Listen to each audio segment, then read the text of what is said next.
అందరికీ నమస్కారం. వెన్నెల్లో చందమామ కథలకు స్వాగతం. ఈరోజు కథ శ్రీనివాస కళ్యాణం. సరస్వతీ నది తీరంలో కొందరు ఋషిపుంగవులు యజ్ఞం నిర్వహించారు. ఆ యజ్ఞఫలాన్ని త్రిమూర్తులలో ఎవరికి అర్పించవలసినది చెప్పవలసిందిగా నారద మహర్షిని వేడుకున్నారు. త్రిమూర్తులను పరీక్షించి యజ్ఞభోక్తను నిర్ణయించగల శక్తి భృగు మహర్షికి మాత్రమే ఉంది అని నారదుడు చెప్పాడు. భృగువుకు అరికాలులో కన్ను ఉంది. అసలే అహంకారి. ముందు బ్రహ్మ వద్దకు వెళ్ళాడు. అయితే ఆ సమయంలో సరస్వతి వీణానాదం వింటూ మైమరిచి ఉన్న బ్రహ్మ భృగువు రాకను గమనించలేదు. భృగువు కోపంతో బ్రహ్మను అపూజ్యుడువు కమ్మని శపించాడు. అందువల్లే బ్రహ్మకు దేవాలయాలు లేవు. అనంతరం కైలాసం వెళ్ళాడు భృగువు. తాండవ నృత్యంలో ఉన్న పార్వతీ పరమేశ్వరులు కూడా భృగువు రాకను గమనించలేదు. భృగువు కోపంతో శివప్రసాదం ఆగ్రాహ్యం అగుగాక అని శపించాడు. అందువల్లే శివుడికి గుళ్ళో ప్రసాదం ఇవ్వరు. ఆ తరువాత వైకుంఠం వెళ్ళాడు భృగువు.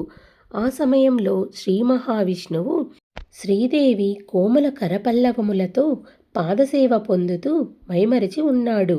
భృగువు శాపమివ్వడం కూడా మర్చిపోయి కోపం తెచ్చుకొని శ్రీదేవి స్థానమైన శ్రీహరి వక్షస్థలం మీద తన్నాడు. శ్రీహరి ఉలిక్కిపడి మహర్షిని చూసి, అయ్యయ్యో మహర్షి, ఎంత అపచారం జరిగింది!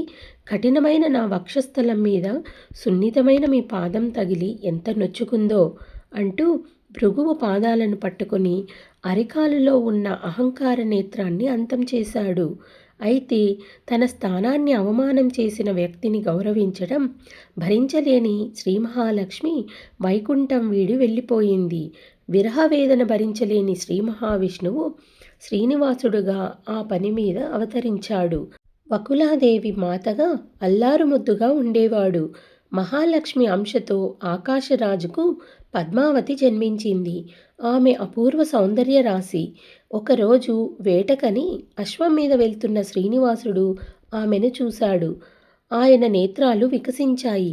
పద్మావతి తొలిచూపులోని శ్రీనివాసుడిని చూసి పరవశించిపోయింది.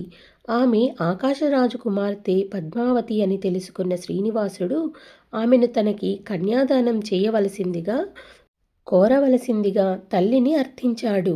ఆ కోరిక ఆమెను నిర్ఘాంతపరిచింది. అయినా కొడుకును చిన్నబుచ్చలేక వెళ్ళి ఆకాశరాజును అడిగింది. ఆకాశరాజు వకులాదేవితో అంతస్తులు ప్రస్తావించి అవమానం చేశాడు. అయితే ఆకాశరాజు వద్దకు సకల దేవతలు వెళ్ళి శ్రీనివాసుడంటే సామాన్యుడు కాదని, శ్రీహరి అని, పద్మావతి సాక్షాత్తు లక్ష్మీదేవి అవతారమని చెప్పారు. అది నిజమే అయినా ఇప్పుడు పద్మావతి నా కూతురు. డబ్బు లేని శ్రీనివాసుడికి ఎలా ఇవ్వగలను అని అడిగాడు. శ్రీనివాసుడు విషయం తెలుసుకుని కుబేరుడి వద్ద డబ్బు తెచ్చుకున్నాడు.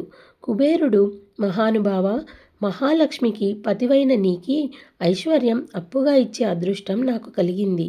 అయితే లాభం లేకుండా ఇవ్వటం వల్ల లక్ష్మిని అవమానించడం అవుతుంది. లక్ష్మీనాథుడైన నీకే ఆ వియోగం తప్పలేదు. ఆమె పుత్రుడిని.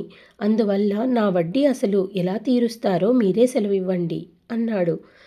కుబేర, కలియుగ ప్రత్యక్ష దైవం ఏడుకొండల స్వామిగా తిరుమల మీద వెలుస్తాను. కలియుగాంతం వరకు నాకు భక్తజనులు ఇచ్చే కానుకలతో నీకు వడ్డీ చెల్లిస్తాను అని వివరించాడు శ్రీనివాసుడు. పద్మావతి శ్రీనివాసుల కళ్యాణం ఘనంగా జరిగింది. శ్రీమన్నారాయణుడైనా సరే లక్ష్మీ స్థానాన్ని అవమానం చేయించినందుకు అప్పు తీసుకొని వడ్డీ కట్టాల్సిన పరిస్థితి ఏర్పడింది. అందుకే పెద్దలు ఎట్టి పరిస్థితుల్లోనూ లక్ష్మిని నిర్లక్ష్యం చేయకూడదు అంటారు. కథ సమాప్తం. ఈ కథ మీకు నచ్చిందనుకుంటాను. నచ్చినట్టయితే లైక్ చేసి, షేర్ చేసి మా ఛానల్ని సబ్స్క్రైబ్ చేసుకొని ఎంకరేజ్ చేస్తారని ఆశిస్తున్నాను. Thank you.